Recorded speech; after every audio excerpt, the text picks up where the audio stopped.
Muitos usam a escala MCHAT para verificar autismo e SNAP-4 para TDAH. Quais os perigos?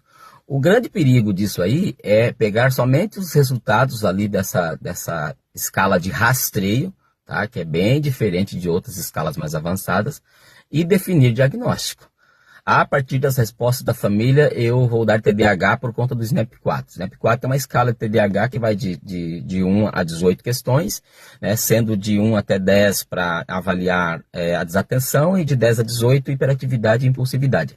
Somando acima de 6 pontos, pensa-se na possibilidade de TDAH.